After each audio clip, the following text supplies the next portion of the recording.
set for the third period here. Flyers 1, Leafs no score. Flyers beginning the second half of their season here tonight. And hard to believe first half of the season complete already. Keith Jones, we're going to bring in Al Morganti and Steve Coates, who are down ice side, and we're going to talk about that first half of the season. Jones, we'll start with you.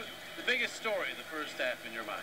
For me, it's the Boston Bruins. I never pegged them to be as good as they are. They are that good, folks. They're leading the Eastern Conference. They've got tremendous contributions from David Krejci. Much like Jeff Carter, David Krejci has taken his game to a new level. The second-line centerman for the Boston Bruins. They win again today. They've got 66 points already on the season. That's the biggest surprise to me. Guys? I'm glad their goalie's going to the All-Star game, too, in Boston. He's had a terrific year. I think they were good. Like Jonesy, I didn't know they were that good. And on the other side, I thought Pittsburgh was going to be a lot better.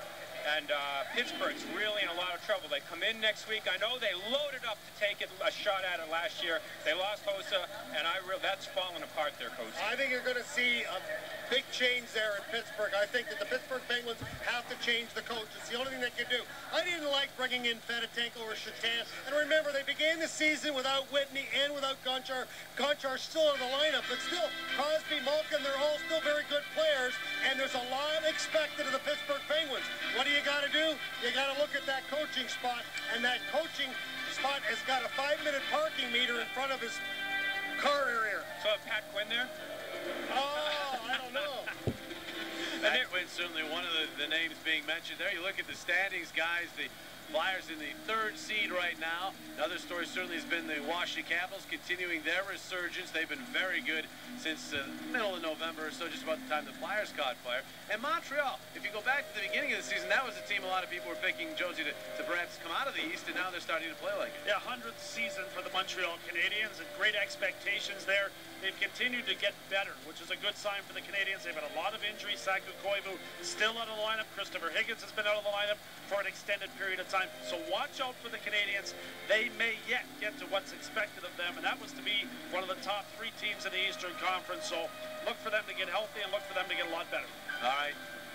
We look downstairs now to 2 guys who I know are good at making predictions. What are your predictions for the second half? Well, I think for one thing, the team we're seeing here, Toronto, I think they're going to do with the trade deadline what they should have done last year if some of the players had allowed them. I think Cavalier will be shipped off. I think this will be the year that Brian Burke kind of sets up what should have happened a year ago to move ahead. I have a cheering section here, Coach. You do. I think it's nice to see your family here. We planted them there, yes. I think you're going to see the cream of the crop come to the top. Like Jonesy said, obviously the Montreal Canadiens are going to be there. The Philadelphia Flyers are going to be there. The Washington Capitals and the Boston Bruins. They're the cream of the crop. The teams, also ran the Atlanta Thrashers. I think Florida, New York Islanders, these are the teams, along with the Toronto Maple Leafs, that are going to go bye-bye in the latter part of this season. Watch out for those Devils, too. They get a guy by the name of Brodeur back, and they're already playing some great hockey. And also, so it should be a great second half. By the way, the Devils adding Brendan Shanahan to the mix today as they signed Shanahan as a free agent. So that's a team to watch as well. Should be a great second half of the season. Should be a great third period. And it's ahead for you after these messages.